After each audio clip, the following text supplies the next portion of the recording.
Hey, greetings folks. Would-be farmer here, Central Florida, somewhere between Jacksonville and Orlando, South Putnam County. It's a nice day. It's about 65 degrees. I'm out taking a walk. Thought I'd do a little walk and talk about permaculture ethics. Ethics, everybody has ethics and morals. They do vary, of course, from culture to culture, family to family, person to person, community to community. What are the ethics of permaculture and why? Well, when permaculture was being spread around the world in the late 70s, starting in the late 70s, 80s, 90s, and on, by Bill Mollison primarily, and then later the co-author of Permaculture 1, David Holmgren, they soon realized that sustainable agriculture, or permanent agriculture, which was the original word coined by those two gentlemen, Bill Mollison and David Holmgren, permanent agriculture would soon morph into permanent culture. For any permanent agriculture that didn't have a permanent sustainable culture was not long for the planet. Sustainable culture. Well, most important thing to maintain a culture would be probably food and then shelter. Without food, we're kind of in a mess. Of course, we need some shelter, unless we're lucky enough to live somewhere that has perfect weather. But even at that, we're going to want to step out of the rain on occasion, right? So, permanent agriculture, permaculture, needs a sustainable culture. When Bill Mollison and David Holmgren were putting together the first book on permaculture, Permaculture 1, 1978,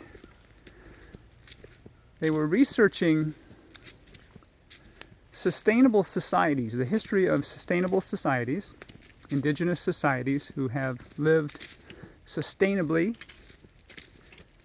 on their lands for centuries. And what they noticed was,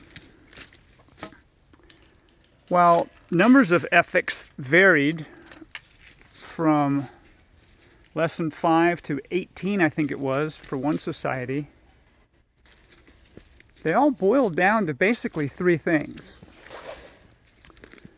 And those are easily summarized as earth care, people care, and fair share. Well, I think most people accept the most ardent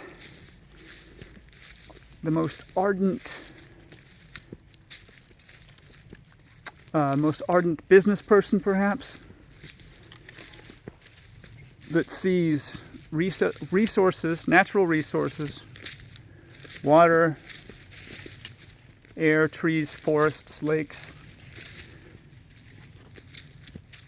sees those resources as an end to a means.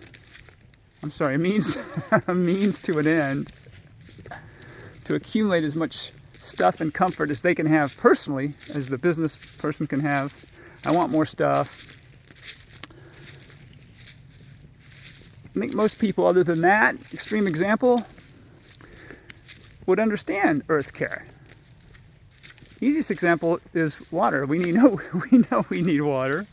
We need water for everything that we do. I think our bodies are about 60% water. If we pollute all our water, we're in trouble. Well, that's easy enough. That's easy enough. But the problem comes down on earth care is whether someone thinks we're damaging the water. Are we polluting the water? Is it really that bad? So there's going to be some issues about earth care. So how much is enough?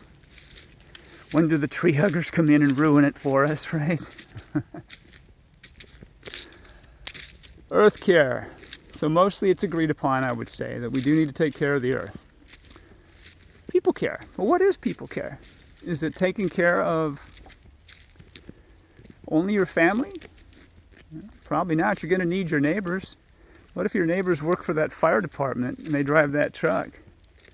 Lightning strike hits your shelter and cooks all your food before you're ready to cook it. What happens then? You want your neighbors in the fire brigade to come help you out, right? Or do you want to be completely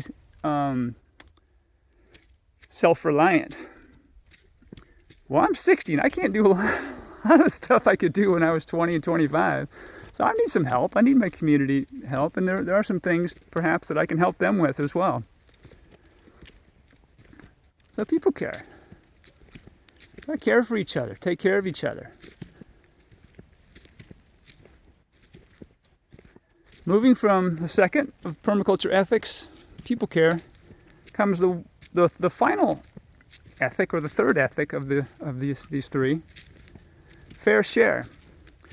Now, originally the ethic was described as limits to population and consumption, and or return of surplus,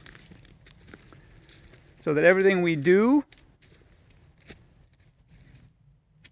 in the permaculture world should revolve around earth care, people care. Number 3, return of surplus to the first two. So everything we do comes back to the first two.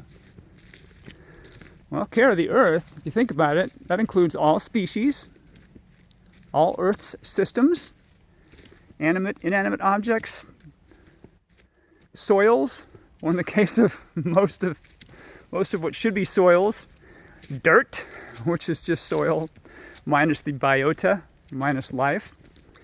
So we need to take care of all of that. This includes all the species, people,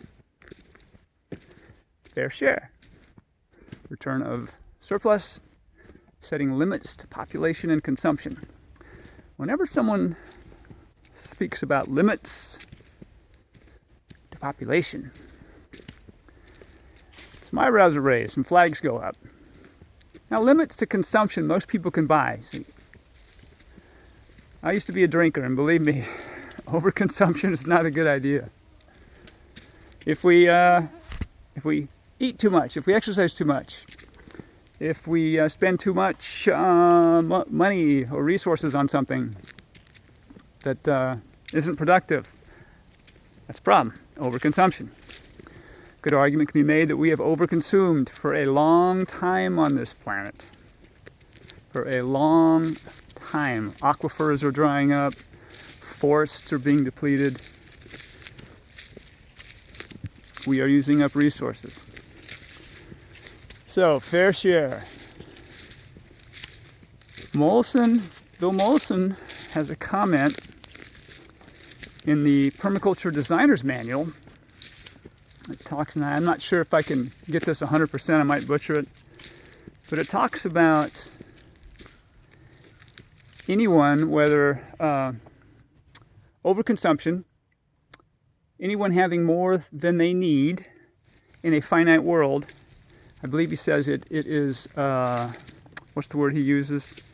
Obscene. It's obscene for a nation state, a person to have more than they need. Well, certainly we could argue how much do we need? Well, let me go straight to my point on fair share here. I live in the USA, the United States of America, and we do not have a very good history on race relations. Now, it's irrelevant whether my ancestors came over here in the 15th century or the 20th century. It's irrelevant to the point I'm trying to make here. The majority of immigrants originally to this continent, to this part of North America that became the US of A, the majority of colonizers were Europeans, mostly Northern Europeans. They came to a red continent and they employed black African enslaved people. And let's just say there was plenty of genocide, plenty of abuse, plenty of rape, plenty of torture at the individual level, at the system level, at the government level, at the church level, at the community level. This was egregious, no matter what century it was. I don't care if you go back 2,000 years. I don't care if someone says, well, slavery was just a thing in the Bible, and it was just a thing, and it was wrong, but we can't do anything about it now. And, well, let me tell you something. This white guy right here is benefiting from the system that my ancestors built. I wasn't aware of that when I was 20. It didn't make sense to me. I turned 20 in 1981, and I was like, well, wait a minute. The Civil Rights Act passed in 65. Everybody has an equal opportunity. Hey, it's not that simple. Because if that was the answer, if that fixed everything, well, then answer this question. Why is it that in 2021, the average black person dies and has one-tenth the net worth of the average white person?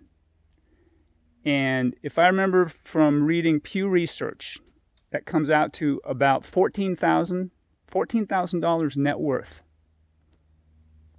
for the average black person. The average white person in the U.S., $140,000. Now, the report I read may vary. Those numbers may vary depending on who you read, but I've looked the source up several times, and it's around 9, 10, 11 times difference. So, what is this? How does this apply to me today? Well, let me ask this question. Let's say I was successful and I wasn't an idiot when I was younger, and I built a decent portfolio with my career, and let's say I had a 401k valued at about $1.2 million, okay? And I decided I wanted to give my daughter a nice $200,000 down payment on a house, or $100,000. Let's say $100,000 down payment on a house. Now let me go with $200,000. While I try to shut this gate, let's go with $200,000. $200,000. So my $1.2 million that I can retire with. Now I'm going to retire with $1 million. That's okay, right? I can handle that. Should be okay. So I take that $200,000, I give it to my daughter. She buys a house. Okay. Now I know from the research I've done, that the black girl down the street, she's unlikely to have the down payment from her family. Quite unlikely to have that down payment from her family. So I realized that the system benefited me. That 400 years of free labor, slavery, then Jim Crow, accumulated wealth, generational wealth handed down, it's benefited me. It's benefited me. Since I know this, why would I not want to say, hey, you know what? I need to do what I can to make this right. Part of me making this right would be to help that young black woman down the street. If I'm going to help my daughter with a $100,000 down payment, why would I not want to help this young black woman? Why? Am I just going to go to the statement, well, slavery was a long time ago, I had nothing to do with it. It happened a long time ago, but I'm still benefiting from that system. So that's something I need to think about. That is something I need to think about. And that should be an ethic in permaculture, fair share, that is more talked about. And I'm not sure why it isn't.